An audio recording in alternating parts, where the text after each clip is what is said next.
പാകിസ്ഥാനും ഇടയിൽ വലിയൊരു പരിഭ്രാന്തി. LOCയിൽ കഴിഞ്ഞ 4-5 ദിവസമായി പാകിസ്ഥാൻ അവരുടെ നുഴഞ്ഞുകയറ്റം ചെയ്തുകൊണ്ടേയിരുന്നു. ഇന്ത്യ ഉചിതമായ മറുപടിയും നൽകിക്കൊണ്ടിരുന്നു. ഇത് പറയേണ്ട ആവശ്യമേ ഇല്ല. അത്രത്തോളം തിരിച്ചടി നൽകിയതിനു ശേഷവും പാകിസ്ഥാൻ അന്താരാഷ്ട്ര അതിർത്തി, അതായത് എല്ലാ രാജ്യങ്ങളും അംഗീകരിച്ച ഇന്ത്യ പാകിസ്ഥാൻ അതിർത്തി, ആ അതിർത്തി പ്രദേശത്ത് അവരുടെ ആക്രമണം നടത്താൻ തുടങ്ങി. ഇങ്ങനെ പാകിസ്ഥാൻ നിയമങ്ങൾ ലംഘിച്ചതിന് ഇന്ത്യ തിരിച്ചടി നൽകാൻ തയ്യാറായി. പെട്ടെന്ന് പാകിസ്ഥാന്റെ വാർത്താവിനിമയ മന്ത്രി പുലർച്ചെ 2 മണിയോടുകൂടി ലൈവിൽ വരുന്നു. ആ ലൈവിൽ അദ്ദേഹം എന്ത് സംസാരിച്ചു, തുടർന്ന് എന്തെല്ലാം കാര്യങ്ങൾ നടന്നു, എല്ലാം ഈ വീഡിയോയിലൂടെ വിശദമായി അറിയാം.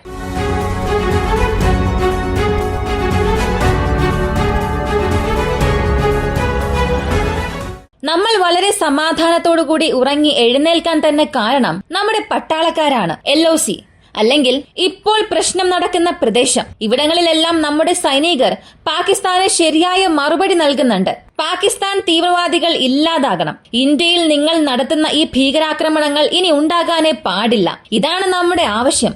മറ്റൊന്നും നമ്മൾ ആവശ്യപ്പെട്ടിട്ടേ ഇല്ല.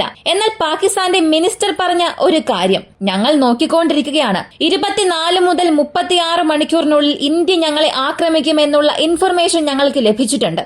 അതിരാവിലെ 2-2:30 അദ്ദേഹം ലൈവിൽ വന്ന് ഇത് പറഞ്ഞത്. ഇന്ത്യ ഞങ്ങളെ ആക്രമിക്കും എന്ന് ഞങ്ങൾക്കറിയാം. അങ്ങനെ ആക്രമിച്ചാൽ അതിന്റെ പൂർണ്ണ ഉത്തരവാദി ഇന്ത്യ മാത്രമായിരിക്കും. ഇന്ത്യ ആക്രമിച്ചാൽ തിരികെയും ഞങ്ങൾ എന്തെങ്കിലും ചെയ്യും. അതിനും പൂർണ്ണ ഉത്തരവാദി ഇന്ത്യ മാത്രമായിരിക്കും. ഞങ്ങളുടെ അറ്റാക്കിന് ഞങ്ങൾ തയ്യാറാണ് എന്ന ഒരു കാര്യം പറഞ്ഞു പാകിസ്ഥാന്റെ ഇൻഫർമേഷൻ മിനിസ്റ്റർ. LOCയുടെ ഭാഗത്ത് ആക്രമണങ്ങൾ നടക്കുന്നുണ്ടല്ലോ, അതിനൊന്നും ഇത്രത്തോളം ഇമ്പോർട്ടൻസ് നൽകിയില്ലല്ലോ എന്ന് ചോദിച്ചാൽ, LOCയിൽ പൊതുവെ എപ്പോഴും ചെറിയ ചെറിയ ആക്രമണങ്ങൾ സംഭവിക്കും. ആ പ്രദേശത്ത് നിന്നും വെടിവയ്പ് നടത്തും. നമ്മളും ഇവിടെ നിന്ന് വെടിയുതിർക്കും. LOCയിൽ ചില പ്രധാനപ്പെട്ട പ്രദേശങ്ങളുണ്ട്, അവിടങ്ങളെല്ലാം നശിപ്പിക്കാൻ ശ്രമിക്കും. നമ്മളും തിരിച്ചടിക്കും. എന്നാൽ IB ഇന്റർനാഷണൽ ബോർഡർ, ഇവിടെ ഉണ്ടാകുന്ന ചെറിയ പ്രശ്നം പോലും ഇന്റർനാഷണലി ബാധിക്കും. പറഞ്ഞു വന്നാൽ ഓരോ രാജ്യങ്ങൾക്കും നമ്മൾ മറുപടി നൽകേണ്ടതായി വരും. എന്നിട്ടും യാതൊരു ഭയവുമില്ലാതെ പാകിസ്ഥാൻ ഇന്ത്യയെ ആക്രമിച്ചു എന്ന് പറയുമ്പോൾ തീർച്ചയായും ഇന്ത്യയുടെ പ്രതികരണം വളരെ തീവ്രമായിരിക്കും. ഒഫീഷ്യലായി തന്നെ ഇങ്ങനെ ഒരു വാർ പാകിസ്ഥാൻ സ്റ്റാർട്ട് ചെയ്തിട്ടുണ്ട്. നമ്മൾ നമ്മുടെ സൈന്യത്തിന് പൂർണ്ണ അധികാരം നൽകിയല്ലോ. ഇനി ഈ സൈനികർക്ക് രാഷ്ട്രീയ പ്രവർത്തകരിൽ നിന്നും എന്തെങ്കിലും ഉത്തരവ് ലഭിക്കണമോ എന്ന് ചോദിച്ചാൽ ഇല്ല. ഇതുപോലെ ഒരു പൂർണ്ണ അധികാരം ഇന്ത്യ നമ്മുടെ ഇന്ത്യൻ സൈനികർക്ക് മുൻപ് നൽകിയിരുന്നു. 15/2/2019 നൽകി. പുൽവാമ ആക്രമണത്തിന് ശേഷം പുൽവാമ ആക്രമണത്തിന് നമ്മൾ ഒരു സർജിക്കൽ സ്ട്രൈക്ക് നടത്തി. ഈ സർജിക്കൽ സ്ട്രൈക്കിനും നമ്മൾ സൈന്യത്തിന് പൂർണ്ണ അധികാരം നൽകിയിരുന്നു. അതുപോലുള്ള ഒരു പൂർണ്ണമായ അധികാരം ഇന്ത്യൻ ഗവൺമെന്റ് സൈന്യത്തിന് നൽകിയിട്ടുണ്ട്. ഇപ്പോ സൈനികർക്ക് പൂർണ്ണ അധികാരം നൽകി.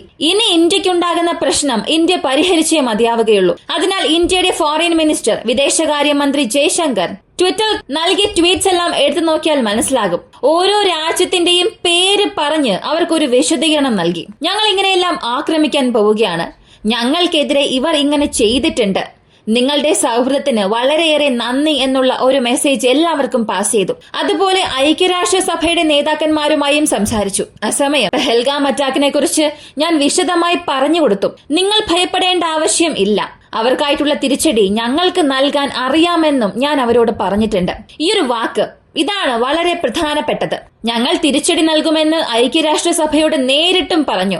നിങ്ങൾ അതിൽ തലയിടേണ്ട ആവശ്യമില്ല എന്നുള്ള ഒരു മെസ്സേജും അതിലൂടെ പറയുന്നുണ്ട്. ജയശങ്കർ ട്വീറ്റ് ചെയ്ത് അല്പസമയത്തിനുള്ളിൽ പാകിസ്ഥാന്റെ മിനിസ്റ്റർ അദ്ദേഹം ചെയ്തത് ഇതുപോലെ ഐക്യരാഷ്ട്രസഭയ്ക്ക് കോൾ ചെയ്ത് സംസാരിച്ചു. അങ്ങനെ സംസാരിച്ചത് ട്വിറ്ററിലും നൽകി. അദ്ദേഹം പറഞ്ഞത്, പെഹൽഗാം അറ്റാക്കിന് ഇന്ത്യ ഞങ്ങളെ തിരിച്ചടിക്കാൻ പോവുകയാണ്, നിങ്ങൾ ഇന്ത്യയെ അല്പമൊന്ന് തടയണം എന്ന ഒരു റിക്വസ്റ്റ് കൊടുത്തു.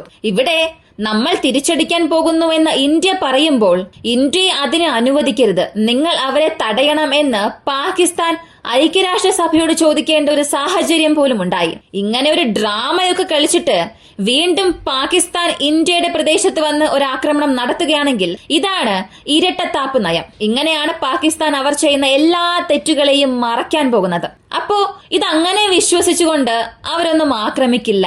അപ്പോ നമ്മളും ആക്രമണം നടത്തേണ്ട ആവശ്യമില്ല എന്ന് ഇന്ത്യ കരുതി നമ്മൾ അങ്ങനെ വിശ്വസിച്ചുകൊണ്ടിരുന്നാൽ ഇപ്പോ IB ഏരിയയിൽ പാകിസ്ഥാൻ എങ്ങനെയാണോ ആക്രമണങ്ങൾ നടത്തുന്നത്, നുഴഞ്ഞു കയറി ഇന്ത്യൻ പ്രദേശങ്ങളിൽ ഭീകര പ്രവർത്തനങ്ങൾ എങ്ങനെ നടത്തുന്നുവോ അതുപോലെ വീണ്ടും ഇന്ത്യയുടെ അതിർത്തിയോട് ചേർന്ന ഗ്രാമങ്ങളിൽ അവരുടെ അറ്റാക്ക് ഉണ്ടാകും. അതാണ് ഇപ്പൊ പാകിസ്ഥാൻ മിനിസ്റ്ററും പറഞ്ഞത്.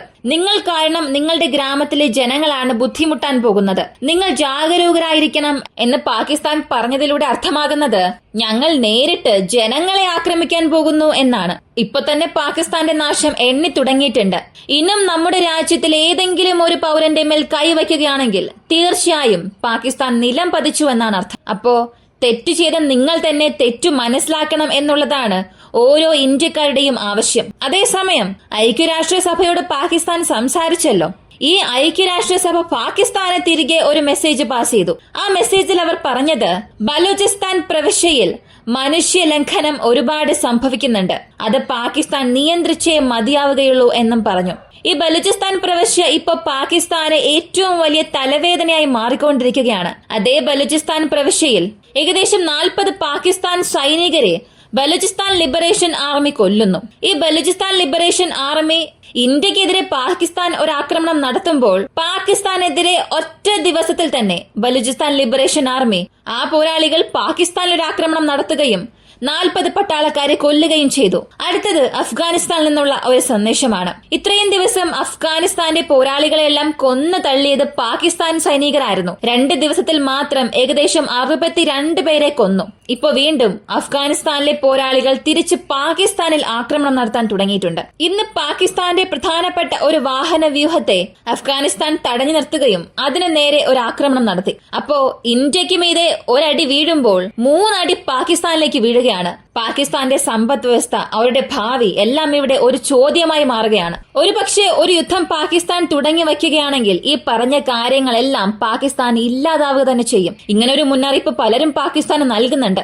ഇതിനുശേഷം ഇനി പാകിസ്ഥാന് കടം വാങ്ങണമെന്നുണ്ടെങ്കിൽ ചൈനയിൽ നിന്ന് മാത്രമേ വാങ്ങാൻ സാധിക്കൂ. അപ്പോൾ ചൈന ഇതൊരു പ്രോക്സി വാറായി ഉപയോഗിക്കും. പക്ഷെ ഇന്ത്യ അത്ര പെട്ടെന്ന് ഈ ട്രാപ്പിൽ വീഴുകയില്ല.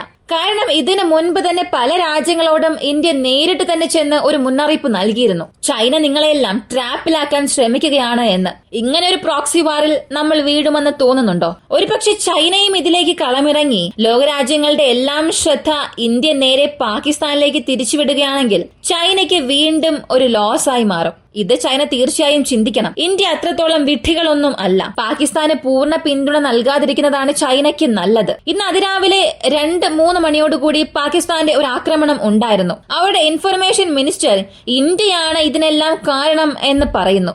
എങ്കിൽ പിന്നെ ഇന്ത്യയുടെ തിരിച്ചടി തീർച്ചയായും അവർ ചിന്തിക്കുന്നതിലും അപ്പുറമായിരിക്കും. മോദിയുമായുള്ള കൂടിക്കാഴ്ചകളെല്ലാം അവസാനിച്ചു. വീണ്ടും ഒരു സ്പെഷ്യൽ മീറ്റിംഗ് ഉണ്ട്. തീർച്ചയായും ഇന്നത്തെ ദിവസം അവസാനിക്കുന്നതിനുള്ളിൽ നമുക്കൊരു മറുപടി ലഭിക്കും. ഇന്ത്യ എങ്ങനെ തിരിച്ചടിക്കാൻ പോകുന്നു, പാകിസ്ഥാന്റെ ഈ ഒരു നുഴഞ്ഞുകയറ്റം ഇന്ത്യ എങ്ങനെയാണ് സമ്പൂർണ്ണമായി അവസാനിപ്പിക്കാൻ പോകുന്നത്. ഒരു പക്ഷേ ബലൂചിസ്ഥാനിന് സ്വാതന്ത്ര്യം ലഭിക്കും, POK കയ്യിലേക്ക് എടുക്കാം, വീണ്ടും പാകിസ്ഥാനെ പല കഷ്ണങ്ങളാക്കി മുറിക്കാം. ഇങ്ങനെ പല അവസരങ്ങളുണ്ട്. ഏത് അവസരം ലഭിച്ചാലും അത് ഇന്ത്യൻ സൈന്യം ഉപയോഗിക്കുക തന്നെ ചെയ്യും. അത്രത്തോളം ഇന്ത്യൻ സൈന്യം ശ്രദ്ധിച്ചാണ് മുന്നേറുന്നത്. ധാരാളം പേർ ചോദിക്കുന്നുണ്ട്, പെട്ടെന്ന് തന്നെ ഒരു ആക്രമണം നടത്തിയാൽ എന്തിനാണ് ഇത്രയും താമസമെന്ന്. ഉടനടിയുള്ള ഒരു ആക്രമണമല്ല നമ്മുടെ ആവശ്യം. നമ്മൾ നൽകുന്ന ഓരോ അടിയും പാകിസ്ഥാൻ മറക്കാൻ പാടില്ല. അവർക്ക് എഴുന്നേൽക്കാൻ കഴിയാത്ത രീതിയിലായിരിക്കണം. അതെല്ലാം ഇന്ത്യൻ ഗവൺമെന്റ് വൃത്തിയായി തന്നെ ചെയ്തിട്ടുണ്ട്. ഇന്ത്യയുടെ ഫോറിൻ മിനിസ്റ്ററും ചെയ്തിട്ടുണ്ട്. ജയശങ്കറിന്റെ ട്വിറ്റർ എടുത്ത് നോക്കിയാൽ അതിൽ ഒരുപാട് രാജ്യങ്ങൾ നമുക്ക് സപ്പോർട്ടായി നിൽക്കുന്നുണ്ട്. ഇതിലൂടെ പാകിസ്ഥാനെ ഐസൊലേറ്റ് ചെയ്ത പാകിസ്ഥാനെ വീണ്ടും അടിച്ചമർത്തിയാൽ എങ്ങനെ ഉണ്ടാകും? പാകിസ്ഥാന്റെ നാശം പാകിസ്ഥാൻ തന്നെയാണ് തിരഞ്ഞെടുത്തിരിക്കുന്നത്. കാത്തിരിക്കാം, എന്ത് സംഭവിക്കുമെന്ന് കാണാം. കൂടുതൽ അപ്ഡേറ്റ്സ് അറിയാനായി വോയിസ് ഓഫ് വിക്കി സബ്സ്ക്രൈബ് ചെയ്യുക. നിങ്ങൾക്ക് നോട്ടിഫിക്കേഷൻ ലഭിക്കുന്നില്ല എന്നുണ്ടെങ്കിൽ ഓരോ 3-4 മണിക്കൂർ ഇടവിട്ട് നമ്മുടെ ചാനൽ വന്ന് പരിശോധിക്കാം. തീർച്ചയായും ഇന്ത്യ പാകിസ്ഥാൻ ഇടയിൽ നടക്കുന്ന ഈ സംഘർഷത്തിന്റെ എല്ലാം ഉടനടിയുള്ള അപ്ഡേറ്റ്സ് നിങ്ങൾക്ക് ലഭിക്കുന്നതായിരിക്കും. മറ്റൊരു വീഡിയോയുമായി വീണ്ടും കാണാം.